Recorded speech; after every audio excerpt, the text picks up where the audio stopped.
खुदा यीशु मसीह जो मेरा, आपका और पूरी दुनिया का मुनज्जी है,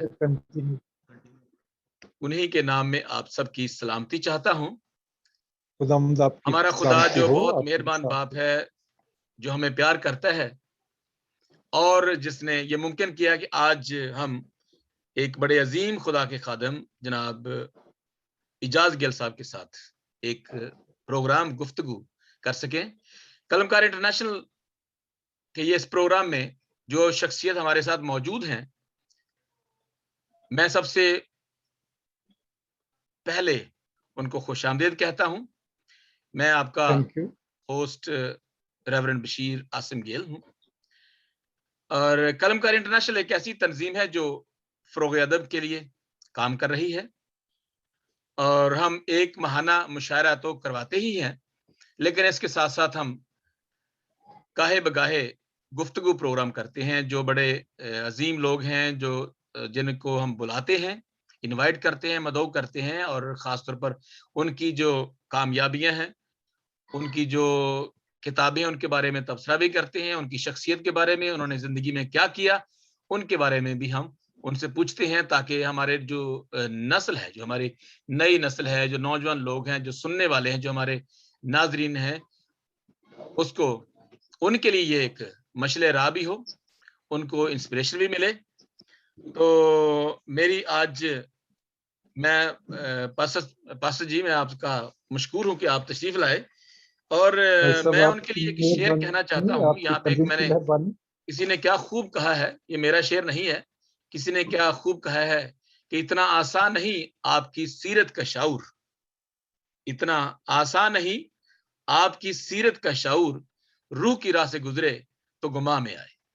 तो ये है हमारे पास्टर इजाज गिल साहब।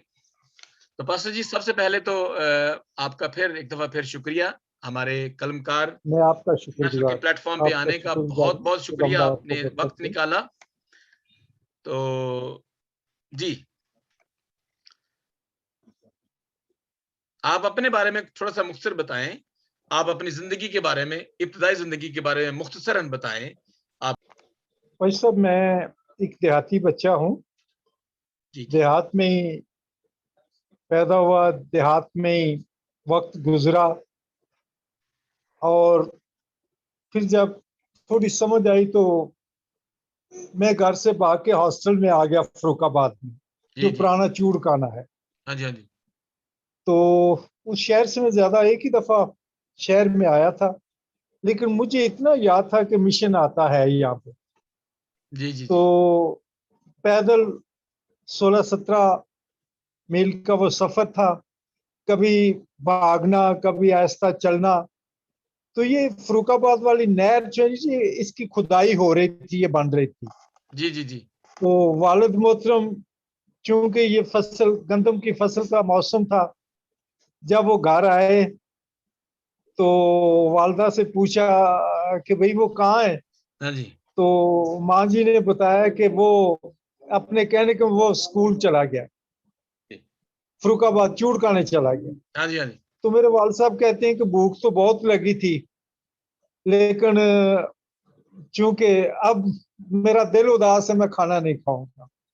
तो दूसरे तीसरे दिन वो फिर मुझे मिलने के लिए फर्रुखाबाद आए, चूड़काना जी। तो मैंने रोना शुरू कर दिया। तो वो पंजाबी में कहते हैं, बेलिया आप ही आए हैं, हुण इत्थे ही रहना। अच्छा। तो इस तरह से फर्रुखाबाद में ही मैंने तालीम हासिल की, लेकिन मुझे ये कहने में कोई और शर्मिंदगी महसूस नहीं होती। मैं भी बहुत से बच्चों की तरह एक ऐसी बच्चा था जो अपनी मन मर्जी और मर्जी की जिंदगी गुजारना। लेकिन ये वक्त के साथ साथ खुदावंद का ऐसा आया कि मैं 74-75 में थोड़े वक्त के लिए फिर पुलिस में चला गया। अच्छा जी। तो पुलिस सर्विस के दौरान मुझे ननकाना साहब, शेखुपुरा, लिया, कोटद्दू, अलीपुर डिस्ट्रिक्ट मुजफ्फरगढ़ में काम करने का मौका मिला। और एक वक्त आया कि मैं लाहौर टीबी सिटी में था जी। जहां गो के वो एरिया, वो इलाका जो है वो बदनाम ज़माना, लेकिन वहां लोगों को देखा कि वो बड़ी मासूल जिंदगी गुजारते हैं। जी और उसमें ऐसी खवातीन भी हैं जिनकी पाक दामनी की कसम खाई जा सकती है। तो अगर मैं ये कहूँ कि मुझे खुदा के करीब आने का मौका जो है वो लाहौर टीबी सिटी, जिसको हरफ आम में हम बाजार हुसन कहते हैं, वहाँ खुदा से मुझे मिलने का, जी जी वाकफियत का जो है वो शर्फ हासिल हुआ। तो फिर 82 से मैं खिदमत में था। और अगर मैं पहला स्टेशन मुझे मुल्तान में मिला, मुल्तान में कुछ अर्सा मैंने काम किया। तो चूंकि एवेंजलिज्म, लिटरेचर एवेंजलिस्ट शोबा मेरा था, जी और जी हमारे चर्च में यह हमें कहा जाता था कि हम फ्रंट लाइन सोल्जर हैं, जी पहले महाज पे काम करने वाले लोग। तो फिर इसी तरह से मुझे पुशावर में और होल एनडीपीएफपी में मुझे ये काम करने का मौका मिला। और मेरे तजर्बा, मेरे काम के दौरान जी जी मुझे बाहसियत मसीह होने के नाते किसी जगह से किसी भी तरह की नफरत का सामना नहीं करना पड़ा। और मुझे अच्छी तरह याद है कि जब मैं मेहमान था तिमर खान साहब का, जो रियासत दीर के साबका हाकम थे, तो उनके घर में मुझे इसी तरह से उतारा गया जैसे मैं खुदा का खादिम हूँ। और वाह वाह जब वाह यानी कि यहाँ पूरे मुल्क में मेरे जने में यह है कि 30-35 साल में कि लोग चाहते हैं कि आप उनसे खुदा यीशु मसीह की बात करें, आप उनको बताएं कि खुदावंद यीशु मसीह पूरी, जिस तरह एक सूरज एक आसमान, इसी तरह से खुदावंद यीशु मसीह एक है जिसने दुनिया को जो है वो उसकी मखलसी और हाँ निजात का जी जो है जी वो बिल्कुल सही। बाइस है। बस सर आपने जब ये एक बात की, जब आपकी बातों से मुझे, जब मैंने एक चीज अक्स की और मैंने जो मुझे बड़ी टच की, जब आप ये कहते हैं कि मुझे तो किसी भी नफरत का या किसी भी ऐसी बायस का मुझे सामना नहीं करना पड़ा। हाँ जी। तो ये जब हम ये कहते हैं, या जो लीडर्स हमारे जैसे हैं, या हम पढ़े लिखे लोग हैं, तो ये हमसे नहीं किया, ये आपको by the grace of God आपको वो आपके साथ इज्जत, आपकी इज्जत करते रहे, और आपके साथ वो खाते पीते रहे हमारे गैर मसीही लोग। लेकिन जब हम ये कहते हैं, अपने आप को मुबर्रा करते हैं, तो मतलब ये कि मेरे अगर भाई को नफरत का निशाना बनाया गया, उसको मारा पीटा गया, तो इसका मतलब मुझे भी यही कहा गया। तो वो आप सही फरमा रहे हैं। हाँ जी। लेकिन हमें जो फार्मूला खुदाम यीशु मसीह की तरफ से मिला है, हम्म उसमें फरमाया गया है कि पस तू कबूतर की तरह बोला और सांप की तरह होशियार रहना है। हम्म तो शायद ये भी आपके लिए जो है वो नई बात होगी।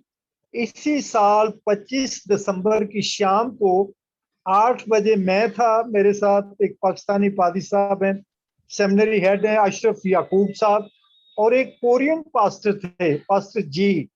जी जी और हमने लबैक या रसूल अल्लाह उनकी दावत पे ना सिर्फ खुदा यीशु मसीह की पैदाइश का केक काटा, बल्कि मुझे तो एहसास है, या पादरी अशरफ साहब या दूसरे लोग, हम जो पाकिस्तानी हैं, हम किन से मुखातिब हैं, लेकिन फॉरनर जो है उनको कोई रुकावट नहीं है, वो अपनी मर्जी और अपने दिल की बात करते हैं।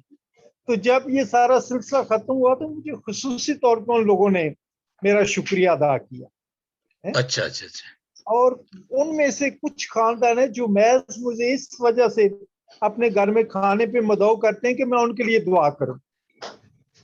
हाँ जी, ये तो बिल्कुल आपकी बात सही। तो ये आप जो है वो फिर एक पढ़ने के बाद आपने हाई स्कूल खत्म किया, आपने कोई इंटर खत्म किया, उसके बाद आपने ये पुलिस में आप रहे, और जी ये और इसके अलावा आप फिर खिदमत में आए। दो आपने शोबे जो है वो, मतलब पहले जो आप पुलिस में रहे, लॉ इन्फोर्समेंट एजेंसी जो पाकिस्तान की है, पाकिस्तान पुलिस में, पंजाब पुलिस में, उसके बाद फिर आप खुदावंद के खादम बन गए। तो ये जो दोनों में खुदा का खादम बनना और वो एज ए पुलिसमैन, उसके अंदर कब आपके ज़हन में ये आया कि मैं, मुझे खुदा ने मुझे बुलाहट दी है? आपने जब कहा ना, तो मुझे वो इसमें क्या कहते हैं, इस शहर का नाम ले रहे थे, ये जो रेड लाइट एरिया है, या वो दूसरे कुर्फ आम है जिसे हम जी जी कहते हैं, और तवाइफ का सर इलाका जी, है, वहां पे आपको खुदा ने एक खुदा की रोशनी दिखाई। आवाज इतनी मधुर होती है कि कई दफा हम उसे समझने में जो है ना वो गलती कर जाते हैं। हम्म, तो खुदा के लिए जरूरी है कि जब हम उसके सामने पेश हों तो हमारा दिल, हमारा दिमाग जो है, हर तरह की फिक्रात जो है, हर तरह के जो मसले मसाइल हैं उनसे हम आजाद हैं। जी फिर जी जी। ये महसूस करने की चीज है। हम्म, सॉरी, ये महसूस करने की चीज है। और ये एक ऐसी, इसकी लज्जत जो है वो उसको बयान करना मुश्किल है लफ्जों में। हाँ जी, हाँ जी।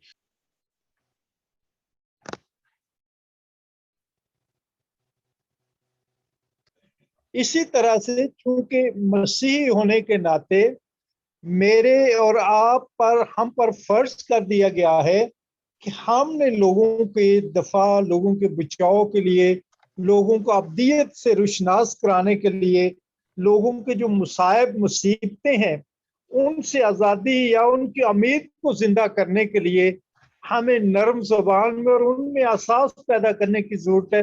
हम आपके हमदर्द हैं। खुदावंद आपसे प्यार करता है। खुदा को आपकी बका की जरूरत है। तफसील से बात मेरे पास करेंगे भी लिखा डेफिनेटली, हुआ है। और दुआ के टॉपिक के ऊपर, हम दुआ के टॉपिक पर और ज्यादा बात करेंगे। आज सिर्फ हमें इसको इंट्रो, और इसका ये है कि फिर आगे हम इसको तफसील से बात करेंगे। तो दुआ करना सिखा तो यीशु मसीह ने कहा कि ऐसे दुआ किया करो, ऐ हमारे बाप तो जो आसान। इसके ऊपर तो बहुत चीज हम बात कर सकते हैं। ये मैं समझता दुनिया में, दुनिया के किसी भी मजहब में इतनी कंप्लीट और परफेक्ट दुआ नहीं है जो यीशु मसीह ने अपने शागिर्दों को सिखाई। और हम खुदा यीशु मसीह के लोग हैं, हम भी यीशु के शागिर्द हैं, और खुदा ने हमें सिखाई ये दुआ, ऐ हमारे बाप तू जो आसमान पर है, तेरा नाम पाक माना जाए, तेरी बादशाही आए। तो अगर हम इसको एक एक लाइन को भी देखें तो ये हम इसको घंटे घंटे बातचीत कर सकते हैं, किताबें लिख सकते हैं। ये बहुत बड़ी मुकम्मल दुआ है। तो यानी आपका जो कहने का मकसद ये है कि हमें दुआ करना या उनके साथ बात करना जो है वो हमें आता नहीं है, वो हमें सीखने की जरूरत है, हमारे खादमों को, हमारे वो मुबशराने सीखने की अंजील जरूरत को। है। और सबसे बढ़कर कि जो प्रॉस्पेक्टस जिससे हम मुखातिब हैं उसको एप्पल पॉलिश नहीं लगना चाहिए कि हम सिर्फ उसकी ना लफाजी या उसकी बनावट कर रहे हैं। उसको हकीकतन एहसास होना चाहिए मैं उसका हमदर्द हूँ, आप उसके हमदर्द हैं, जी जी जी। दूसरा उससे प्यार करता है। यानी मतलब ये है कि चलें, ये तो हमारी बात है इसके दुआ के बारे में। तो मेरा ख्याल है कि दुआ जो है ये नए अहदनामा में और पुराने अहदनामा में भी दुआ का बड़ा जिक्र है। तो मैं अभी सर इसको, जी, आज मैं देख रहा था कि हम इसको नेक्स्ट टाइम जो है ना जरूर इसके ऊपर जी बातचीत आपने सही करेंगे। फरमाया, लेकिन मैं चाहूंगा आप इस पे गौर करें। हाँ जी दाऊद बादशाह की दुआ है, पहला तवारीख 29 बाब 10 और 13 आयत। जी और ए हमारे बाप जो है, अगर हम ये कहें कि उसका जो है ना वो जदीद वर्जन है खुदावंद यीशु मसीह ने उसमें तरमीम और उसके अल्फाजी उसको जो है ना वो नसर से जो है ना वो एक तरह का शायरी में जो है खुदावंद यीशु मसीह ने बयान किया। अगर आपकी इजाजत हो तो 2 लाइनें मैं पढ़ना चाहूंगा आपके जी जी जी सामने। जी जी जी वो दाऊद का लिखा है कि 10 आयत में, बस दाऊद ने सारी जमात के आगे खुदावंद का शुक्र किया जी और दाऊद कहने लगा है, खुदावंद हमारे बाप इसराइल के खुदा, जी तो अब्दुल्लाबाद मुबारक हो। ऐ खुदावंद, अजमत और कुदरत और जलाल और गलबा और हशमत तेरी ही है, जी जी तेरे ही लिए हैं, क्योंकि सब कुछ जो आसमान और जमीन में है वो तेरा है। तो सर जी, आमीन। बाप और बेटे की दुआ जो है, बेटे की दुआ जो है वो दूसरे तवारीख में हमें मिलती है सुलेमान की। और दुआ जो है एक बुनियादी टूल है? जी बिल्कुल बुनियादी टूल है ये।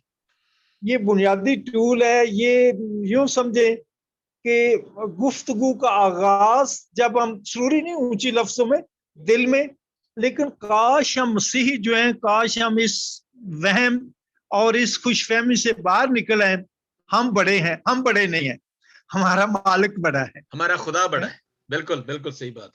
है? ये देखिए ना, हम एक उसके अदना। जी जी, मैं आपकी बात को और बढ़ाना चाहता हूं कि अगर हम एफिशिएंट देखें चैप्टर 6 उसकी 18वीं आयत, और हर वक्त और हर तरह सी रूह में दुआ और मिन्नत करते रहो और इसी फर्ज से, इसी गरज से जागते रहो कि सब मुकद्दसों के वास्ते बिला नागा दुआ किया करो। तो यानी आपने देखा कि इसमें इंतहाई खूबसूरत बात है कि बिला नागा, एक तो लफ्ज को बिला नागा दुआ करो और मुकद्दसीन के लिए दुआ करो, और फिर हर वक्त और हर तरह से रूह में दुआ करना जो है ये बहुत ही जरूरी है कि हमारा ये फर्ज नहीं है बल्कि ये हमारी जब पहचान हो जाए। मैं साल में एक दफा गवर्नमेंट कॉलेज टाउनशिप भी जाता रहा हूँ। प्रोफेसर साहबान और एमफिल के स्टूडेंट्स जो हैं वो होते हैं। मैं सेरे के लिए नहीं भागता जो मर जाने का है। बहुत अच्छा। अच्छा, ये जो एक बिल्कुल बात आपकी बिल्कुल दुरुस्त है। आजकल चूंकि हमारे यहाँ पे जो ऐसे एडवांस्ड चर्चेस आए हुए हैं, कुछ ऐसे जो भी हैं जो संडे की सर्विस भी करते हैं, लेकिन मैंने खुद देखा है कि वो एंड पे या किसी भी सर्विस के दौरान दुआए रब्बानी नहीं पढ़ते। आपने भी महसूस किया होगा, और वो अपनी जाहिर है वो तो अच्छी बात है, दुआएं करते हैं, कलाम भी सुनते हैं और इसके अलावा, लेकिन वो दुआए रब्बानी को, द लॉर्ड्स प्रेयर को वो या तो पढ़ते नहीं है, या वो पर्पसली नहीं पढ़ते, या वो समझते हैं कि इसकी जरूरत नहीं है। तो क्या आप समझते हैं कि आपने भी कभी ऐसा कोई आपके पास एक्सपीरियंस हुआ? सर जी, बदकिस्मती ये है कि हमारे दीन के अपने तकाजे और दीन में समझौते की गुंजाइश नहीं है। बिल्कुल सही बात। और हम बदकिस्मती से अपनी मर्जी का आईना शीशा देखने के आदी हैं। वेरी गुड, बहुत अच्छा। हम अपनी मर्जी की जो है आयात पढ़ते हैं, अपनी मर्जी से उसकी तशरीह करते हैं। आप दुआ करें खुदा मेरे लिए आसानी पैदा करे। मेरी किताब जो है वो तैयार है। ये बिब्लिकल आर्टिकल हैं जो मुख्तलिफ अखबारों में और मसीह रसालाजात में पब्लिश हुए। उसमें एक मजमून है गैर ज़बानों की असीरी जी। ये 17 सफ़े का मजमून है। अच्छा जी। अब चूंकि आज़ादी को, ये भी तो पाक कलाम में लिखा गया ना, आज़ादी को बदी का लुबादा, लेकिन फजल की एक हद है, फजल की हद से हम आगे नहीं बढ़ सकते। जी बिल्कुल सही बात। बाइबल मुकद्दस के अपने तकाजे हैं, और जो लोग उसके तकाजों को पूरा करेंगे वो बरकत पाएंगे। आमीन आमीन। वो अपनी जिंदगी पाएंगे, वो खुदावंद यीशु मसीह के साथ 1000 साल जो है बादशाही एंजॉय करेंगे। बस जी, हम आगे चलते हैं। तो मैं आखिर में ये एक दो बातें और हम करेंगे। एक तो आपकी कुछ शायरी, कोई एक दो आपकी गजलें, मसीही गजलें या कोई जनरल गजलें, लेकिन उर्दू जुबान में अगर कहेंगे तो ज्यादा अच्छा लगेगा, क्योंकि हमारा प्रोग्राम आजकल आज उर्दू में है। मैंने ये गीत फसा की रूह को सामने रखकर लिखा है। जी जी जी। मेरा पुश्तबान इब्ने खुदा रब्बे जुल जलाल है। जी इरशाद। मेरा पुश्तबान इब्ने खुदा रब्बे जुल जलाल है। देखो दुनिया वालों मेरा फसा बाप बेमिसाल है। वाह वाह, हाँ जी। आखिरी फसा आखिरी दुआ का वो मतलब समझा गया। गुनाहों की माफी का आसियो दर्द दिखा गया। फरदोस के मुतलाशियों पे यस्सु का कमाल है। मेरा पुश्तबा इब्ने खुदा रब्बे जुल जलाल है। जुल जलाल है, वाह। मर्दे गमनाक रंज का आशना वो बना मेरे लिए। खुदा का मारा कूटा सूली तना मेरे लिए। वाह। तहकीर करो या तकफीर करो, मेरा इफ्जी लाजवाल है। मेरा पुश्तबा इब्ने खुदा रब्बे जुल लाजवाल है। वाह वाह वाह, बहुत अच्छा है, बहुत अच्छा कलाम है सर आपका, बहुत खूबसूरत। खुशियां मनाओ पापियो, खुशियां मनाओ पापियो, तुम्हारी जान बच गई। जहन्नम की आग बरे के खून में रच गई। वाह। इंचाल आया कब्रें तिड़की, ये अजब सवाल है। मेरा पुश्तबा इब्ने खुदा रब्बे जुल जलाल है। वाह वाह जी आखिरी आयत है, तमाम हुआ का विरद लोगों ने सुना तो होगा। वाह, तमाम हुआ का विरद लोगों ने सुना तो होगा। हैकल का पर्दा हुआ चाक, सुना तो होगा। पहलू में बाला क्या मारा, फूटा चश्मा बा कमाल है।